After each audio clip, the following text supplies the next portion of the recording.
بەناوی خوای بەخشندەی میهرەبان سڵاو و خۆشەویستی و ڕێزم بۆ ئێوەی بینێرە و ئازیز و خۆشەویست سڵاوتان نەبێ بەڕێزان خۆشحاڵم لە ئەڵقەیەکی دیکەی بەرنامەی دوانگەی خەڵک هاتمەوە خزمەتی ئێوەی ئازیز و خۆشەویست بەڕێزان بەرنامەی دوانگەی خەڵک هەموو ئێواران کاتژمێر 4 سەر لە ئێوارە دێتە ماڵەکانتان وە دەبێتە میوانی ماڵەکانی ئێوە لە ڕێگەی شاشە جوانەکەی پەیامەوە سەرنج و تێبینیەکانی ئێوە لەسەر ئەم تەوەرانە وەردەگرێت کە لە شاشەی پەیامەوە دەنووسرێن و ئەم تەوەرانە دەکات بە جێگەی باس و گفتوگۆ کە ئێوە بتانەوێت قسە و سەرنج و ڕاو تێبینی خۆتانی لەسەر دەرببڕن. بەڕێزان تەوەری ئەمڕۆی بەرنامەی دوانگەی خەڵک پرسیارێکە بۆ کۆتایی هێنان بە قەیرانەکانی ئێستای هەرێمی کوردستان پێویستە چی بکرێت؟ ئەمیش لە نێوان دوو وەڵامدا ئایا پێویستە ئێمە دەنگدان بە فرسەتێک وەربگرین و ئەم دەنگدانە بکەین بە هەلێک بۆ قۆستنەوە بیخۆزینەوە و لە 4 ساڵی ئایندەی خۆمانی پێبوونیات بنین یاخود ئەوە تا بە گرنگ وەری نەگرین و وەکو شتێکی کەم سەیری ئەم پرۆسەی دەنگدانە بکەین و 4 ساڵی ئایندەوە ساڵانی داهاتوومان هەمووی وەکو ساڵانی ڕابردوو بێت بەو پێی کە لە ماوەی 27 ساڵی ڕابردوودا هاوڵاتیانی هەرێمی کوردستان کە دابەشبوون بەسەر 3 چیندا بەتایبەت چینی هەژار و کەم دەرامەتی هەرێمی کوردستان زۆر جار لە داخی کەم دەرامەتیان لە داخی نەبوونی خزمەتگوزاریە سەرەتایەکانی ژیانیان ڕژاونەتە سەر شەقامەکان و شەوان بەبێ کارەبایی تاوەکو بەیانی دانیشتوون و ڕۆژیان کردوێتەوە زۆر جار لەبەر بێ ئاوی لە کۆڵانەکان خەڵک ناڵاندوێتی و دەیان و سەدان کێشەی دیکە کە ڕۆژانە لە شار و شارۆچکەکانی هەرێمی کوردستان ڕوبەڕووی هاوڵاتیان بوونەتەوە. ئێستا کاتی هەڵبژاردنەکانە بڕێک تا ڕادەیەک ئەم کێشە سەرەتاییان یاخود ئەم پێداویستە سەرەتایانەی هاوڵاتیان لەلایەن حکوومەتەوە دابین کراون بە ئومێدی ئەوەی کە هاوڵاتیان ئومێدێک وە ئاهەیکیان بێتەوە بەر و بەشداری لە پرۆسەی هەڵبژاردنەکاندا بکەن و ئەوەی کە لە ڕابردوودا ڕوویداوە بیریان بچێتەوە. لە ئێستادا هاوڵاتیان دەبێت چاوکراوە بن و ڕۆشنبیر بن بزانن کە 4 ساڵی ئایندە لە پێشیانە ئایا بەدەستی خۆیان 4 ساڵی ئایندەی خۆیان چۆن بنیاد دەرێن بنیادێکی ڕاستەقینی و بنیادێکی ڕاستگویانە لەگەڵ خۆیان بڕیار دەدەن بنیادێکی جوان بنیاد دەنێن و هەیکەلێکی جوان بۆ داهاتووی خۆیاندا دەڕێژن و پرۆسەی دەنگدان وەکو دەرفەتێک سیر دەکەن و بەڕاستی بە بیرکردنەوەیکی زۆر قوڵ و دوور و درێژ بڕیار لەسەرەوە دەدەن کە دەنگ بە کام هێزە بدەن و دەنگ بە کامێک لە هێزەکان و کامێک لە کاندیدی هێزەکان دەدەن یاخود بە پرۆسەیەکی هەوانتە و گاڵتەتەی دەگەن و وەک زۆر جار دەوترێت تەنها بۆ خۆ دەوڵەمەندکردنی هەندێک لە پەرلەمانتارانە یاخود ئەو کاندیدانەیە کە خۆیان کاندید دەکەن و تەنها ئەوان لە بەرچاوەکە ئەوان بڕێک پارە وەردەگرن. بەڕاستی هاوڵاتیان دەبێت زۆر بە قوڵتر و زۆر ژیرانەتر و لۆژیکیانەتر لەسەر پرسی هەڵبژاردن بوەستن و هەڵوێستەیە بکەن و قوڵتر لەسەری بخوێنەوە و زیاتر تیشکی بخەنە سەر و فۆکەسی بخەنە سەر ئاخۆ بەڕاستی جگە لە هەڵبژاردنەکان لە هەرێمی کوردستان کە کەوتووەتە چەقی ململانێ سیاسەکانی وڵاتانی زلهێز و وڵاتانی هەرێمایەتی لە ناویشدا چەقی ململانەکانی حەزب و لایەنە سیاسەکانی هەرێمی کوردستان لەسەر بەدەستهێنانی پشک و لەسەر بەدەستهێنانی زیاتری کێکی دەسەڵات ئایا چڕێگەیەک هەیە جگە لە هەڵبژاردن لە هەرێمی کوردستان بۆی کە هاوڵاتیان ڕووی تێبکەن و بە سەلامەترین شێوە لەم قەیرانانەی کە هەرێمی کوردستانی گرتوێتەوە هاوڵاتیان لی دەرباز ببن. پرسیاری ئەمڕۆی بەرنامەی دوانگەی خەڵک بۆ کۆتایی هێنان با قەیرانەکان پێویستە هاوڵاتیان دەنگ بدەن یاخود پێویستە بایکۆتی پرۆسەی دەنگدان بکەن. ئایا بایکۆتی پرۆسەی دەنگدان وەک بەشێک لە هاوڵاتیانی هەرێمی کوردستان کە نائومێد کراون لە قازانجی شێدایە لە قازانجی خودی هاوڵاتیاندایە یاخود لە قازانجی دەسەڵاتدایە لە قازانجی هاوڵاتیاندایە یاخود لە قازانجی ئەوانەدایە کە بەڕاستی گەورەترین ئامانجیان ئەوەیە کە هاوڵاتیان لە ڕۆژی دەنگداندا بایکۆتی هەڵبژاردنەکان بکەن و بەشداریەکی ڕاستەقینە لە ڕێگەی نوێنەرەکانیانەوە نەکەن لە پەرلەمان و لە حکوومەتداری هەرێمی کوردستان. ئەوەی کە هاوڵاتیانی هەرێمی کوردستانی نائومێد کردووە هەڵبژاردنەکەی 12 ئایاری ساڵی ڕابردوو بوو کاتێک هەڵبژاردننی پەرلەمانی عێراق ئەنجامدرا بەشێک لە هێزەکان وەک باز دەکرێت کە ساختەکاری و دزیان لە دەنگی دەنگدەران کرد. بەشێک لە وڵاتیانی هەرێمی کوردستان ئەو سەرنجام بۆ دروست بوو کە ئەو هێزانی کە دەنگیان پێدا بوون هێزە ئۆپۆزیسیۆنەکان نانتوانیوە کە داکۆکی لە مافی هاوڵاتیان بکەن. دیارە ئەم هێز و قەوارە سیاسیانەی کە لە هەرێمی کوردستاندان هەوڵێکی زۆریاندا و زۆر ڕێگە چارەی سیاسی زۆر ڕێگە چارەی یاساییان گرتە بەر هەتاوەکو لە خودی پەرلەمانی عێراق چەندین ڕێکاری یاسایی تون گیرانە بەر بەڵام دیارە ئیرادەی ئەوانەی کە پێشتر لە خەمی ئەوەدا بوون کە ساختەکاریەکان ئەنجام بدرێت تا ڕادەیەک بێستر بوو. بەڵام بەدیلی ئەمەی کەم هێزانە قوبوڵی ئەم واقعان نەکرد بە بەڕاستی تێکچوونی وەکو چاودێرانی سیاسی زۆر جاو لێرە و لەوێ باز دەکەن تێکچوونی بارودۆخی ئەمنی هەرێمی کوردستان بوو کە ئەمەش بەڕاستی هیچێک لە هێزە ئۆپۆزیسیۆنەکان و هێزەکانی دیکەش ناندەویستکەم بارودۆخە بەسەر هەرێمی کوردستاندا بسەپێت و ئەمە ببێت بە بەشێک و واقعێک لە هەرێمی کوردستان. بۆیە لە ئێستادا هەڵبژاردنێکی دیکەمان لە پێشەکە زۆر چارە نووسازترە سەبارەت بە هاوڵاتیانی هەرێمی کوردستان. هەڵبژاردنێکی دیکەمان لە پێشەکە زۆر ڕاستە و خۆ پەیوەندی بە تاکی ژیانی هاوڵاتی هەرێمی کوردستانەوە هەیە ئەویش هەڵبژاردننی پەرلەمانی کوردستانە. ئەم هەڵبژاردنە کۆمەڵە کەسانێک دەنێرێتە پەرلەمان کە لەوێدا یاسا دەنووسرێتەوە دواتر ئەم یاسانی لە پەرلەمان کە دەنووسرێنەوە دەدرێتە دەسەڵاتی جێبەجێکردن کە پەرلەمانی کە حکوومەتی هەرێمی کوردستانەوە پێویستە یاساکان جێبەجێ بکات و ڕاگانەکانی شوکو دەسەڵاتی چوارەم چاودێری ئەم دۆخە دەکەن تا چەند ئەم سیلسیلە ئەم زنجیرە کە بە پرۆسەیەکی یاسایی داڕژاوە لەسەر سکەی خۆی و لەسەر ڕێکار و شوێنی خۆیان دەڕۆن. دەتوانن لە ڕێگەی ئەم ژمارە مۆبایلانەی کە لە ژێرەوەی پەیام یاخود لە سەر شاشەی پێیام دەنووسرێت ئێوە پەیوەندی بکەن و سەرنج و تێبینیەکانی خۆتان سەبارەت بە تەوەری بەرنامەکە بڵێن کە بۆ کۆتایی هێنان بە قەیرانەکان قەیرانە ئابوووریەکانی هەرێمی کوردستان قەیرانە سیاسیەکانی هەرێمی کوردستان ئەو قەیرانانەی کە دەرەنجامی قەیرانە ئابووری و سیاسەکانی هەرێمی کوردستان کە قەیرانی کۆمەڵایەتین لە زۆربوونی تاوانەکان و دزیکردن و ئەوەی کە پێی دەوترێت بەدڕەوشتی و سەدان و هەزاران قەیرانی دیکەی لاواکی کە دەرەنجامی ئەم دوو قەیرانە گەورەی ئابووری و سیاسیان کە لە هەرێمی کوردستان هاتوونەتە ئاراوە پێویستە وڵاتیان بەڕاستی شاید حاڵ بنووە تەنها بینەری ئەم دۆخە بنیا خود بەڕاستی پێویستە خەمێک لە خۆیان بخۆن و لەوەها پرۆسەیەکدا کە تا 4 ساڵی دیکە بەڕاستی هیچ دەرچەیەکی دیکە یاسایی بۆ دەربازبوون لەم قەیرانەی هەرێمی کوردستانی گرتوتەوە نایەتە پێشەوە پێویستە بەجددی ئاوڕێک لە خۆیان بدەنەوە بە فیعلی هەڵبژاردن وەکو پرۆسەیەکی گرنگ سیرکەن و بەشداریەکی کارە لە پرۆسەی هەڵبژاردنەکانی هەرێمی کوردستاندا بکەن. ئەوەی کە پێشتر ئاماژەم پێکرد هاوڵاتیانی ناومێد کردووە کۆمەڵێک هاوکێشەی سیاسی ڕابردوو بوون بەڵام بەڕاستی مەرج نییە کە هاوکێشەکان هەمویان بەیەک ئاراستەدا بڕۆن. زۆر جار زۆر ئیرادەی نوێ دێتە ناو پرۆسەی سیاسیەوە و زۆر ویستی تازە دێت و هەندێک جار ئیرادەی ئەو هێزانەی کە پێشتر ئیرادەیان تا ڕادەیەک شکێنراوە زاڵ دەبێت بەسەر ئیرادەی ئەو هێزانەی دیکەدا. ئەمەش پەیوەندی بە کۆمەڵێک هاوکێشەی سیاسی وردەوە هەیە کە بەڕاستی زۆر جار دەکرێت بڵین کە لە ڕاگانەکانەوە ناتواندرێت باز بکرێت و باسی لێوە ناکرێت. ئەم هەڵبژاردنەی داهاتووی پەرلەمانی کوردستان هەڵبژاردنێکە کە دەرفەتێک دەدرێت بە هاوڵاتیانی هەرێمی کوردستان کە بتوانن لە ڕێگەیەوە نوێنەرانی خوان بۆ پەرلەمانی کوردستان بنێرن و ئیرادە و بوونی خوان لە ڕێگەی نوێنەرەکانی خوان لە پەرلەمانی کوردستاندا بسەلمێنن. بەڕێزان دەتوانن بۆ بەشداریکردن لەم ئەڵقەی بەرنامەی دوانگەی خەڵک پەیوەندی بکەن بەم ژمارە مۆبایلانەی کە لە سەر شاشەی پەیامەوە دەنووسرێن و سەرنج و تێبینی خۆتان لەسەر تەوەرەکە بڵێن. هەر سەرنج و هەر تێبینیەکتان هەبێت دەتوانن ڕاستەوخۆ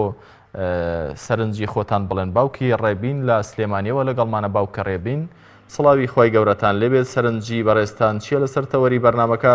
پێویستە وڵاتیان بۆ کۆتایی هێنان بە قەیرانەکانی هەرێمی کوردستان چی بکەن؟ دەنگ بدەن یاخود بایکۆتی پرۆسەی دەنگدان بکەن؟ براکەم سەلام عەلەیکم. عەلەیکە سەلام وەڕەحمەتوڵڵاه. کاکەجان حرمەتوڕێتم هەیە بۆ یەک بەیەکی کارمەندانی پەیام ئینشاءڵڵا. زۆر سپاس بۆ بەڕێستان. باوکی ڕابین فەرموون. کۆتاییهێنان بە قیرانەکان بە بۆچوونی من دەنگ بدرێت دەنگ نەدرێ هەر وەکو یەک وایە. بەڵێ چونکە ئەم حیزبی دەسەڵاتدارە بە هەموو شێوەیەک هەوڵە دەن کە بە هیچ شێوەیەک دەنگدان پێش نەکەوێت بەتایبەت ئەو کەسانەی غەیری خۆیانن. بەڵێ باوکی ڕێبین ئەم جۆرە دیدگایە لە چیەوە سەرچاوی گرتووە بۆچی بەشێک لە وڵاتیان ئێستا بەم جۆرە بیر دەکەنەوە لە پێش هەڵبژاردنەکان وە پرسیارێکش لە بڕێستان بکەم ئەم جۆرە بیرکردنەوەیە لە قازانجی خودی هاوڵاتیانە یاخود لە قازانجی ئەو دەسەڵاتەیە کە بەشێک لە وڵاتیانی بێ ئومێد کردووە. باوکی بەڕێزەکەم ئەوەی ڕاستی بێ هەموو هەوڵ و تەقەلایە دێن ئەم دوو حیزبی دەسەڵاتدارە.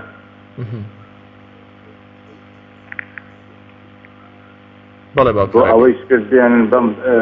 دەسەڵاتانی غەیری خۆیان چونکە هەر خۆیان باڵا دەبن چونکە ئەو خێر و بەرەکەتەی وا لە دێ دەسەڵاتی خۆیان و دەستان و بەخسانێک کە دابانە بۆ کوێ بن ئەگەر بکرێتەوە سوایی دەستی کەسانی غەیری خۆیان ئەوان ڕازی نابن قبوڵی ناکەن کەواویان نێوان بە هەموو شێوە هەوڵە دەن کە بە هیچ شێوەفان نەخەندیتێ بە هەر پرتوفریاڵ و دەستبڕینێک بێت. زۆر باشە. پرسیارە جەوهەرێکە ئەوەیە ئایا باوکی ڕێبین هاوڵاتیان بە فیعلی بایکۆتی ئەم پرۆسەیە بکەن دۆخی هەرێمی کوردستان باش دەبێت ئەگەر باش دەبێت بە بەڕاستی هاوڵاتیان هەمویان بایکۆتی بکەن بەڵکو دوای هەڵبژاردنەکان کوردستانێکی خۆش بێتە ئاراوە. وڵای بەڕێزی من ئەوەی ڕاستی بێ من وەکو بەچوونی خۆم ناڵم وەکو زەعام قسە بکەم یعنی لە ناخی خۆمەوان قەراراوەی متقیبە نزیکە 8 فێزانی هیچمان دەنگ ناین چونکە ئەوەی ڕاستی بێ بە هەموو شێوەیەک دەنگ بدرێت و دەنگ نەدەی ئەمان حتا لە ناو نەچن و خواردنیان خەوتێنە قەت ژیانتان نابێت. باوکی ڕێبین هێزە ئۆپۆزیسیۆنەکانی 4 ساڵی ڕابردوو باس لەوە دەکەن کە بە هەدەردانێکی زۆر لە پرسی فرۆشتنی نەوتدا هەیە باس لەوە دەکەن کە 27 ساڵە هەرێمی کوردستان دابەش وە بەسەر 2 زۆندا یەک هێزێکی هاوبەش نییە کە بەرگری لە هەرێمی کوردستان بکات هەر ئەمە بوو تەفرەقە و دووبەرەکی ناوان پێکاتەکانی کورد و ئەو دوو هێزەی هەرێمی کوردستان بوو کە زۆر جار چاودێرانی سیاسی دەڵێن بۆ هۆکاری ئەوەی کە کەرکووک و لە سەدا پەنجاویەکی خاکی هەرێمی کوردستان کە بە ناوچەی متەنازع عەلەیها کێشە لەسەر ئەژمار دەکرێن لە دەست کورد دەربچن ئەوان هێزە ئۆپۆزیسیۆنەکان باس لەوە دەکەن پێویستە ئەمانە ڕێک بخرێنەوە ئەگەر وەکو بەڕێستان بیر بکەینەوە هەمومان بایکۆتی پرۆسەی دەنگدام بکەین ئەو ئومێدەی کە هەیە دوور بە یاخود نزیک بەڕاستی پێی دەگەین ئەگەر بایکۆتی ئەم پرۆسەیە بکەین یاخود پێویستە هەر بەردەوام بین لەسەر ئەم پرۆسەیە. بەڕێزەکەم ئەوەی ڕاستی بێ عەرز بکەم تۆ بتوێنەکەوێ هەموو عالەم ئاگادارە لێ کە ئەم دوو حیزبی دەسەڵاتداری کوردستانیان گرتووە دەدەست دوو وڵاتی گەورەی کە گەورەترین دوشمنی کوردن ئێران و تورکیایە ئەوان هەموو خێر و بەرەکەتی ئەم کوردستانە ئەبن بۆ ئەوانی بە هەموو شێوەیە سوگیریان دێکن ناون خۆتێن نایان دەسەڵاتیان لەدەستێت ئەگەری ئەم دوو حیزبی دەسەڵاتدارە حیزبێکی کە دەسەڵات بگرێت دەر ئەو خێر و بەرەکەتە ناتێت دەسەڵاتی ناتێتە بەردەم ئەو دوو وڵاتەیە دێ ئەو وەکو تورکیا وێستان ئەوانی بە هەموو بەڵێ بەداخەوە باوکی ڕێبین لە سلێمانیەوە پەیوەندەکەی پچڕا تەمەنامان دەکرد کە سەرنج و تێبینەکانی خۆی با تەواوەتی بگەێنێت بەڕێزان ئەوەی کە لە ئێستادا لە ئارادایە کە وەکو ساڵانی ڕابردوو پرۆسەی بانگەشەی هەڵبژاردنەکان لەلایەن هەندێک لە هێزە سیاسیەکانەوە زۆر بە گەرم و گۆڕی بەڕێوە ناچێت ئەمەش دلیلی ئەوەیە کە بەشێک لە وڵاتیانی هەرێمی کوردستان ئەم جۆرە نائومێدیە ڕووی تیان کردووە. کاک محەممەد لە هەولێرەوە لەگەڵمانە. کاک محەممەد فەرموون. سلام علیکم. عەلەیکم سەلام وەڕەحمەتوڵڵاه. مامۆستای بەڕێز دەنگدان بۆتە تەزویرکردن هەر چەند دەنگ بدەی بە بەلاس حەلاسە ئەوانە تەزویری خۆیانەکەن بستە ئاسمانەوە ئەدە بۆ بچێ سندقیان بچی سەد بێتی لێ بدێ و لە هەمی باشترە. باش کاک محەممەد چەند ڕۆژێکمان ماوە بۆ پرۆسەی دەنگدان وا دابنێ ئەمە هاوڵاتیان هەمویان وای دابنێ کە هاوڵاتیان هەمویان بایکۆتی پرۆسەی دەنگدانیان کردووە ئەگەر لە ڕێگەی مۆبایلەکە تۆ جێم لە بگری سپاس دەکەم کاک محەممەد بۆی ئەم دەنگدانەوەیە ڕوو نەدات. ئایا دوای ئەوەی کێمە بایکۆتی پرۆسەی دەنگدانمان کرد بە فیعلی دۆخی هەرێمی کوردستان چاک دەبێت؟ والله مامۆستا من هەستەم فکری لێ دەکەمەوە یعنی ئەوانە هیچ شتێکیانە بەردەست قوتار ناکرد نازانم ڕوو لەکوێ بکەم بەیەکدارێ یعنی داڕماوە بە هیچ شێوێک یعنی حتى بە دۆشت و برادەکانی خۆمەرێ نەچنە سەر سندوقەکان ئەوان بەسەر هات ئای ئەم جۆرە بیرکردنەوەیە لە قازانجی ئەو دۆخەیە کە هەرێمی کوردستانی پێدا تێپەڕ دەبێت ئێمە ناسکترین و تازەترین پرەنسیپی حکومڕانی پرسی دیموکراسیە کە تازە بە ئێمە ناسێنراوە لە چاو گەلانی ناوچەکە ئەویش هەڵبژاردنە کە دەرچەی گۆڕانکاریەکانە 4 ساڵ جارێک دەموچاوی نوێ دەبێ بێنە سەر کورسی دەسەڵات 4 ساڵ جارێک کۆمەڵە کەسانێک و عقلی تازە بنێرینە پەرلەمان کە یاسا بنووسنەوە ئایا دەبێت لەمە نائومێد بین کێ دەڵێت نائومێدەکی مامۆستای بەڕێز نائومێدەکەی من لەوەیەدا ئەوانە بە هیچ شێوەیەک ڕەنسە حەبدە سەڵاتن با پێ بدرێت بە قورعان ئێستا هەست هەمووتان سەوتەکە بە کاملی بێنن ئەوانە نان بچنە سەر حکم ئەوەیە ڕەشبینەکەی من ئەوەیە مەسەلەک زۆر باشە لاگەریەوەی کە ئەگەر هاوڵاتیان بەم جۆرەی کە بەڕێستان باسی دەکەن هەمویان دەنگیان بەم هێزانەدا کە دەڵێن ئێمە چاکسازی دەکەین هەرچەندە هاوڵاتیان لەو هێزانەش هیچیان تا ئێستا بەم شێوەیە نەبینیەوە بەڵام ئەگەر بێتەوە هاوڵاتیان بەم شێوەیە دەنگیان بەم هێزانەدا خۆ ئەوان ئەوەی کە لەسەر شانیان بووە تەکلیفی سەرشانیان لا دەبەن بەڵام تاوکو ئێستاوەی کە لە هەڵبژاردنەکانی ڕابردوودا ئەو هێزانە شانازی پێوە دەکەن دەڵێن نەخێر ئێمە هەمیشە زۆری نەمان هێناوە ئێوە خۆتان وا دەڵێن ئەگەرنا ئێوە هەمیشە کەمی نەبوون یعنی ئەگەر بێتەوە وڵاتیان هەمویان دەنگ بەم هێزانەی دیکە بدەن کە پێشتر ئۆپۆزیسیۆن بوون تۆ بڵێ بەم شێوەیە بتوان هێزەکانی دیکە ئەم ساختەکاریانە بکەن بە زەبری هێز لەسەر دەسەڵات بمێننەوە ئەجۆر لە مەلا بەختیار نەبوو چی وجودی ئەگە ئێمە کورسێکیش بێن قبول ناکەن هیچ کەسێک بە پێشمان بکوێتن بۆ جۆر لەو قسەی هەبوو یعنی ئەمە من داوا لە جەماوەری کوردستان بە کامل یەکەم بە هیچ شێوێک دەنگ بە یەکێتی نیشتمانی کوردستان نەدرێت بە هیچ شێوێک چونکە ئەوانە خانتیان کردیە ئەوە تەن خانتی بکەن یاڕ خانتیان لەوەی کۆێز کردیە بە خودای خانتی لەوەی کۆێز کرایە بە حەقی قورئان باشە بەڵێ کاک محەممەد لەم پرۆسەی داهاتوودا بەڕێستان بڕیارتان داوە کە هەردەنگ نەدەن یاخود وەک بەشی لە وڵاتیان دەچن بۆ پرۆسەی دەنگدانەکە بەڵام دەنگەکانی خۆیان دەسووتێنن بەوەی کە ئەو هێزانە جارێکی دیکە نانەوێت لە ڕێکی ئەو دەنگانی کە وڵاتیان ناتون بۆ سەر سندوقەکانی دەنگدان تەزویر بکەن ئەمە شەیە بەڕێستان بڕیارتان داوە کە دەنگەکەتان بسووتێنن یاخود هەر بە فیعلی نەڕۆن بۆ دەنگدان دەچم من بە نسبەتی خۆم دەچم بەس دەنگە دەم کە دەنگەکەشم بدەم یعنی بەسەرم برێ بە ئێوەمدا باشە ئەوانە کە تەزویرەکەن دوای ئێمە چ جوابی ئەوانە بدەین بەڵێ بۆ ئومێدەی کاک محەممەد هەڵبژاردننی ئەم جارە جیاواز بێ لە هەڵبژاردنەکانی پەرلەمانی عراق چونکە هەڵبژاردنەکانی ڕابردوو یەکەم سیستەم تاقیکرایەوە بە شێوازی ئەلکترۆنی کە ویستیان دەنگدان لەم شێوازەوێ بەڵام هەڵبژاردنەکانی ئەم جارەی هەرێمی کوردستان بە سیستەمە کۆنەکەیش لە ڕێگەی ئەوراقەوە ئەمانە بە شێوازێکی یەدەوی جیا دەکرێنەوە بە شێوازێکی دەستی جیا دەکرێنەوە نوێنەری هەموو حەزب و لایەنە سیاسیەکان تاوەکو کۆتایی پرۆسی جیاکردنەوەکان لە هەموو مەراحلەکاندا نوێنەریان دەبێت بەو ئومێدەی کە هەڵبژاردنەکانی ئەم جارە هەڵبژاردنێکی پاک و تاڕادەیەکی زۆر دوور لە تەزویرکاری بڕێوە بچن باشە لە 91ەوە هەتا ئێستا هەر ئەوان حکومیان بەدەستەوە نییە بەڵێ کاک محەممەد تاڕادەیەک گۆڕانکاری هاتووە لە 92 کە یەکەم جار یەکەم حکوومەتی هەرێمی کوردستان پێکێنرا 50/50 بوو نیوەی دەسەڵات لای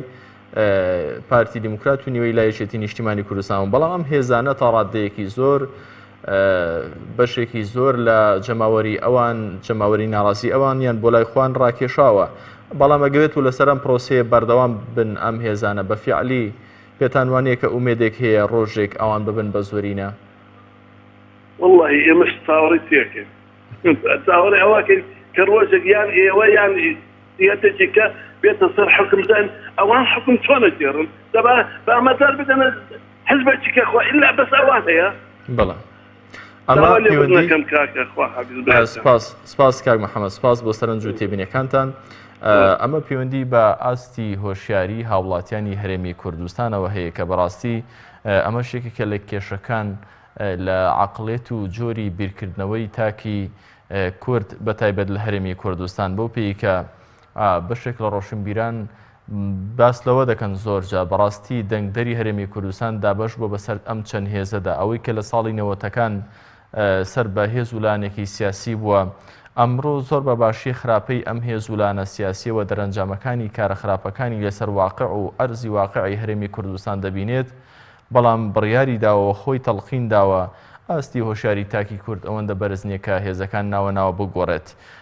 ئەمە ئەگەر بێت و لەسەر ئاستی هێزە ئایدۆلۆژیەکان بووە ئەوانەی کە لەسەر بنیاتێکی ئایدۆلۆژی دامەزراون تاڕادەیەک ڕەنگە خەڵک لە پرسێ قیامەت و ئەمانە ترسابن بەڵام ترسێک نییە بۆ دەنگدەرانی لایەنێکی دیکە کە پرەنسیپی دیکان لە بۆی کە لە پرەنسیپەکانی خوان لابدەن بەڵام هاوڵاتیان بە جۆرێک لە جۆرەکان خۆیان بەم هێزانەوە گرتووە گەر خراپیش بن هەر لەگەڵیان دەڕۆن تاوەکو دوا هەناسەکە ئەمەش دەرەنجامی نەخوێندنەوە و وەکو چۆن لە زۆربەی کایەکانی ڕۆشنبیری فکری تاکەکانی هەرێمی کوردستان لاوازن لە پرسی ڕۆشنبیری سیاسیشدا بەڕاستی لە هۆشیاری سیاسیشدا تاکەکانی هەرێمی کوردستان تاکی هۆشیار نین بە ڕادەیەکی زۆر و خوێندنەوەیەکی تەنانەت سادە و ساکار و سەرپێیشان بۆ واقع سیاسی و ڕووداوە سیاسیەکان نییە بۆیە زۆر جار لە کاتی هەڵبژاردنەکاندا بە دوو بەڵێن یاخود بە زۆر جار لێرە و لێوێ دەبیستین تەنها بە چەند هەزار دینارێکی تەبعی ئەوەی کە پێی دەوترێت بریمەر ئاڕاستی دەنگەکانی خوان دەگۆڕنەوە دەنگی خوان دەفرۆشن بەڵام ئەوانە نازانن کە دواتر بۆ 4 ساڵی ئایندان چ قوڕێکی خەست و چ ژیانێکی تاڵ و چ نەهامەتیەک بۆ خۆیان دروست دەکەن ئەمە بەشێکە لە گرفتی بیرکردنەوە و عقڵەتی تاکی کورد کە بەڕاستی زۆر جار دەوترێت ئەمەی کە لە هەرێمی کوردستان دەگوزرێت ئەم حکومە پڕاوپڕ بە قابلی هاوڵاتیانی هەرێمی کوردستانە چونکە جۆری بیرکردنەوەکان هەروایە کەسانی ئاوە شایستەی هاوڵاتیانی هەرێمی کوردستان شایستن بەداخەوە بەڵام ئێمە پێویستە لە هەرێمی کوردستان بەڕاستی هەموو ئەم خۆناغانە تێبپەڕێنین کە باسمان کرد دەبێت لە ئاستێکی باڵادا وەکو تاکێکی وڵاتانی هەرێمایەتی دەوروبەرمان و بگرە زۆر جار زیاتریش لە ئاستی ئەوان بیر بکەینەوە دەبێت ئێمە بە جۆرێک بیر بکەینەوە کە کێشە و ململانێ ناوخۆیەکان بەڕاستی وەلا بندرێن هەرێمی کوردستان لەوەها پرەنسیپێکدا کە پرسی دیموکراسی وە بە لوتکەی هەرەمی دیموکراسیدا دەندرێت وە جوانترین مقدەسترین بابەت لە دیموکراسیدا کە شانازی پێوە دەکرێ پرسی دەنگدانە بەڕاستی ئێمە نابێت لەیدا بڕین باوکی سوهەیب سڵاوتان لێبێت سەرنج و تێبینی بەڕێستان لەسەر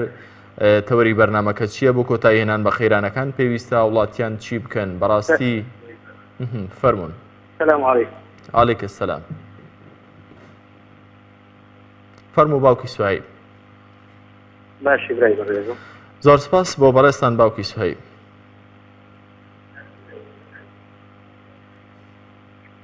حەز دەکەم لە تەلەفۆنەکە گوێمەتەن گردی. باوکی سوهەیب بەڕاستەوخۆ من لەگەڵتم فەرموون سەرنج و تێبینەکانی بەڕێستان چییە لەسەر تەوەری بەرنامەکە ئایا بۆ کۆتایی هێنان بەم خەیرانانەی لە هەرێمی کوردستاندا هەن پێویستە چی بکرێت بایکۆتی پرۆسەی دەنگدان بکرێت یاخود بە پێچەوانەوە بە گەرم و گوڕیەوە سەردانی بنکەکانی دەنگدان بکرێت و ئەو کەسەی کە هاوڵاتیان بە شایستەی ئەوەی دەزانن خزمەتیان کات بیان نێرنە پەرلەمان. بەڵێ بەڕێزەکەم وەڵاهی بە حەقیقەت تەماشا دەکەی ئەو خەڵکە زۆر بێزارە خەڵک لە دەرخەڵات بێزارە لە دەنگدان بێزار بووە لە پاش ئەو انتخابە و دەنگدانی پێش و خەڵکەکە بە حەقیقەت وەرەی نەماوە بەڵام بەدیلی ترمان نییە بە حەقیقەت هیچ بەدیلێکی ترمان نییە لە بەدیلی ترمان هەبایە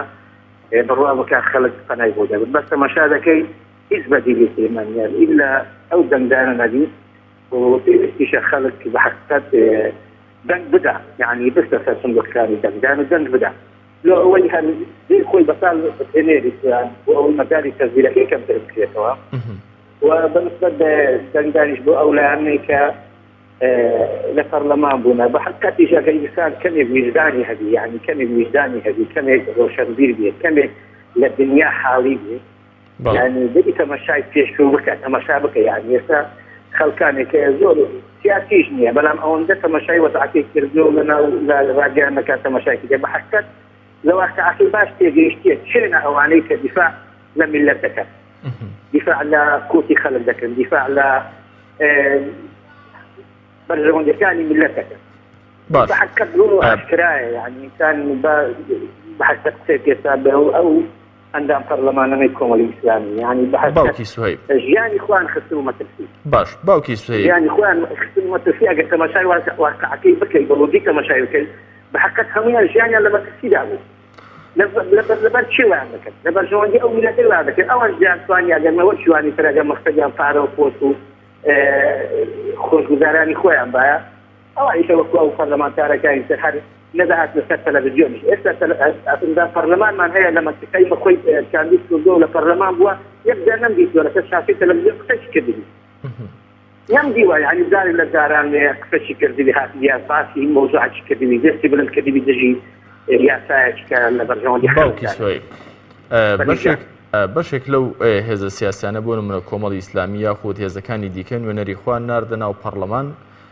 بە شایەتی خەڵکی هەرێمی کوردستان ئەوانە کەسانی دیار بوون و داکۆکیان لە بەرژەوەندەکانی هاوڵاتیان کردو و زۆرترین دەرکەوتنیان لە میدیاکان هەبووە و بەشێک لە نوێنەرەکان و کادیرانی ئەو حەزبانە لە حەزبەکانی ئۆپۆزیسیۆن چوونە ناو حکوومەتەوە و ئەگەر نوێنەرەکانی کۆمەڵی ئیسلامی وەربگرین هەم لە وەزیرەکانی هەم لە بەڕێوەبەرە گشتیەکانی کە لە حکوومەتدا بوون بە شایەتی هاوڵاتیان دەستیان دیار بۆ بەڕاستی خەرمانێک لە کار و چالاکی جوانیان پێشکەش کردووە کە دەکرێت بڵێن کە لە خولەکانی ڕابردوودا کە کەسانی دیکە لە شوێنی ئەوان بوون کەسانی زۆر گەندەڵ بوون و هیچ جێپیان دیار نەبووە ئەگەر بێت و ئەم جارە لەم هەڵبژاردنەدا لە 150 دەنگەکانیش نهێنن هێزە ئۆپۆزیسیۆنەکان مەبەستمان ئەگەر بێت و بەڵام ڕێژەیەکی زۆرتر لە نوێنەری ئەو حەزبانە بنێرین دواتر ڕێژەیەکی زۆرتر لە حکوومەتدا بەشدار دەبن پێتان وانیەوە کاوڵاتیەک ئەمە وردە وردە هەنگاونانێک کە باڕاستی ئەوەی کە دۆخەکە بەرەو باشتر بڕوات نەک ئەوەی بەڕاستی بایکۆتی پرۆسی دەنگدان بکرێت و بۆ هێزانە جێبیاڵدرێت بێگومان هەر ئەندام پەرلەمانێک لەو پەرلەمانتارانەی کە خۆنەویستن بچێت بۆ پەرلەمان دەنگی زیاترە و سەنگی زیاتر دەبێت و ڕوخانی ئەو ساڵانتیانەش نزیکتر دەبێت بە حەزکەت سەلۆن نمونەمە تەماشای مام مۆسا عەبدولستارمان دەکرد لە کەوەزیر بوو من ئەو شایەتیەت دەم باوکی مام مۆسا عەبدولستار 21 ڕۆژی لە سڕەی ماوە لە سیارەی گەنمەکانی لە سڕەی ماوە حتا ڕۆژی سڕەی هاتیە ێتخوا ئەوە کەی مقارنە دەکرێت بە وەزیرێکی گەندەڵ کە هەربەس بیناسی یەک تەلەفۆنی بۆ بکەیت پارەکانی لۆی دەناردەوە ماڵ ئەوە کەی وایە بە حەقیقەت هەر پەرلەمانتارێکی دەستپاک و ئەمین زیاتر بێت بێگومان دەسەڵات ئەو دەزانە ئەوەیان کەمتر دەبێتەوە بەرژەوەندی خەڵکی زیاتر دەبێت سپاس بۆ سەرنج و تێبینەکانی باوکی سوهەیب سپاس بۆ بەشداری بەڕێستان بەڕێستان ئەوەی کە لە هەرێمی کوردستان دەگوزرێت لە ئێستادا بەڕاستی زۆرجار چاودێرانی سیاسی باز لەوە دەکەن کە و لە واقع حاڵیشدا دیارە کە هاوڵاتیان ناومێد بوون لەو هێزانە کە خۆیان چاکسازی بکەن و بەشێکیان ناومێدیان پێوە دیارە بەرامبەر هێزە ئۆپۆزیسیۆنەکانیش کە بتوانن ئەم چاکسازی کە لە ساڵانی ڕابردوو دەستیاندا بووە بتوانن لە ئەرزی واقع جێبەجێ بکەن بۆیە هاوڵاتیان لە ئێستادا نازانن ڕوو لەکوێ بکەن بە فیعلی تاکە بژاردەی بەردەمی هێزە ئۆپۆزیسیۆنەکانیش ئەوەیە کە بەڕێگەیەکی یاخود لە ڕێگەم هەڵبژاردنە کە ڕێگەیەکی سلمی و ڕێگەیەکی ئاشتیانەیە بۆ گۆڕانکاری و ئاڵوگۆڕی دەسەڵات یاخود ڕێگەیەکی دیکەمان هەیە کە ڕێگەی شەڕ و ئاڵۆزیە و ئەم هێزانەش ئەمان ناوێت بۆی هاوڵاتیان پێویستە هۆشیار بن و بێدار بن خاکی خۆیان خۆش بوێت وە بەڕاستی بیر لە ڕێگەی دووەمیان بکەنەوە و بە شێوازێکی ئاشتیانە هەوڵ دەن گۆڕانکاری لە واقعی ئێستا هەرێمی کوردستان بکرێت کاک هەنگاو لە چۆمانەوە لەگەڵمانە فەرموو کاک هەنگاو دەستخۆشی ئەو بەرنامە جوانەیەتانی دەکەم کە ئێوە بەرنامەی چاکگوێ لە خەڵکی ڕائەگرن کە مەسەڵەن خەڵکانن کە هێش و ئازار و گلەیان هەیە توانن لەو بەرنامەیە بە ئازادی خۆیان دەربڕن زۆر سپاسانەکەی شایانی نییە کاک هەنگاو سەرنجتان چیە لەسەر تەوەری بەرنامەکە پێتان وایە بۆ کۆتایی هێنان بەم دۆخەی هەرێمی کوردستانی گرتووەتەوە هاوڵاتیان پێویستە چی بکەن؟ وەڵاهی ئەگەر چەند پندێک بخوینمەوە چەند پندێک ئیجازە هەیە وەنیە پند بەڵێ ئەڵێ خەوتن مردنێکی سووکە مردن خەوتنێکی قوڵە لە نەزانین زیان بەخشتر نییە بە فێڵ و قسەی شەیتان تێنەکەون نەزان ئەو کەسێ دوو جار ساتمە لە بەردێک بکات کەسی حەقڵ هەزاران ساڵی بۆ هەڵکەنێ تێناکەوێ شۆڕش کەسە بە شەڕەف و سەربەرزەکان درستی دەکەن بەڵام خوێڕێژی سوپوچەکان سوودمەند دەبن هەندێک جار کۆمەلگا بەدەست ئەو کەسانەوە دەناڵێنێت کە بە خۆیان دروستیان کردووە ئەو کەسەی ئازاری نەچێشت بێت ئازاردانی کەسانی تری لەلاوە ئاسانە مردن بە پێوە باشتر لە ژیانی سەر ئەژنەوە گەورەترین کارە ساتنەوەوە دەست پێ دەکات مرۆڤ کۆیلە بێت و شانازی بە کۆیلەبوونی خۆیەوە بکە ئەو چۆرەکەی لەداو دەترسێت لە برسان دەمرێت پێتان وایە هێشتا هاوڵاتیانێک هەبن لە هەرێمی کوردستان شانازی بە کۆیلایەتیەوە بکەن وە بەردەوام لە خزمەتی دەسەڵاتێکدا بن کە زوڵم نەتاکەکانی خۆی دەکات؟ بەڵێ هەیە لە هەڵبژاردەکەی 12 شەو هەتا سعات 2 درەنگانی شەو دێنە گەڕاینە بنوویندەکە تەقەیدی کێسی و کەڵانش کۆپەکان و هۆڕنەی لۆری و سیاران دیدەدید ئەو خەڵکیان هەموو لە خەڵکرد کۆیلەکان بوون کۆیلەکان ئەو کۆیلانەی کە ئەو ڕۆکانە گلەیی دەکەن و دەبنەوە دەچن دەنجیانە دەن و شەوانیش وەختی هەڵبژارنە پیتەپیتیان لۆ لێ ئەدەن ئەو کەسانە کۆیلەنە بەڵێ بەڵێ سپاس بۆ سەرنج و تێبینەکانی کاکەنگاو لە چۆمانەوە کە لەگەڵمان بوو هەمیشە تێبینی و سەرنجی جوان بەڵام تەمەنا دەکەین کە لە ناو دەڕی هۆندراوەکانیدا کۆمەڵێک وشە هەیە کە خۆی لێ بپارێزێتەوە بە ئەدایەکی دیکە و بە شێوازێکی دیکە بتوانێت پەیامەکانی بگەینێت. سپاس بۆ سەرنج و تێبینەکانت. بەڕێزان ئێمە دەتوانین لە ڕێگەی ئەم پرۆسەیەوە کە پرۆسەی دەنگدانە زۆر گۆڕانکاری لە بارودۆخی هەرێمی کوردستاندا دروست بکەین. بەڕاستی ئەمە یەکێکە لەم ناومێدیانەی کە خودی دەسەڵات تایدا قازانجی سەرچی دەکات بۆی کە هاوڵاتیان نەچن بۆ پرۆسی دەنگدان دواتر ئەم کارتانەی کە دەمێنەوە خۆیان بیخەنە ناو سنووخەکانی دەنگدان و کەسیش نەتوانێت دەستیان بگرێت و دوجار لە قازانجی خۆیان نەچوونەکەی هاوڵاتیان وەک باز دەکرێت یەکلای بێتەوە بۆیە پێویستە هاوڵاتیان تاکێکی هۆشیار بن تاکێک بن کە بەڕاستی لە ڕۆژی دەنگدان هەروەکو چۆن لە ڕۆژانی جەژنەکانی و لە ڕۆژەکانی بۆنەکانی ساڵدا خزم و کەسوکاری خوان بە گەرم و گۆڕی بەدڵێکی خۆشەوە بەسەر دەکەنەوە لەم ڕۆژەشدا بنکەکانی دەنگدان بە گەرم و گۆڕیەوە بەسەر بکەنەوە بچن دەنگەکانی خوام بدەن. کاک سۆران لە ڕانیەوە لەگەڵمانە. کاک سۆران فەرموون. ئەو کاتۆ باشەنە هەموو کاتێکتان باش کاک سۆران فەرموو بەڕێستان سەرنج و تێبینیەکانتان لەسەر بابەتەکە. دەستخۆشی بەرنامەکەت لێ دەکەم برا. زۆر سپاس بۆ بەڕێستان. برای بەڕێزم وەک جەنابەت گوتت کۆمەڵە خەڵکێک بێهیوا بۆ بێئومێد بۆ لە دەنگدان بە باوەڕی من نەک خەڵکە ئاساییەکەەوە هاوڵاتیان بەشێکی زۆریش لە سەرکردەکانی و خۆسۆنیش بێهیوا بوون لە دەنگدان. من جارەکەی کە لە بنکەیەک 16 دەنگ یعنی گەر زۆر دڵنیا بووم 16 دەنگ لە یەک سندوق ئاویشرا لە کاتی بربژێرکردنیدا یەک دەنگی تێدا بوو یەو لایەنە یەک ساعتە دەنگ چوار لایەنەکە سەرەتا هەڵوێستیان نوان گوتیان ناچینە پەرلەمان و بایکۆت دەکەین و کۆمەڵە هاتووەرا کەسی هەر بەدڵی حیزبەکانی دەسەڵاتیش بوو خەڵک نەکەر بێهیوا بووە هەتا سەرێزخان بێهیوا بووە دڵنیامە لە 12 ئەگە شتێک نەکرێت لە 12 زۆر خراتر دەبێت خەڵکەکی زۆر کەمتریش دەنگ بدە تەزویراتێکی زۆر گەورەش بەڕێوەیە. باش کاک سۆران زۆر باشە. سەرنج و تێبینەکانی تۆ بە گرنگ وەردەگرێن بەڵام ئەگەر هاوڵاتیان وادا بنێ کە تەنها لانی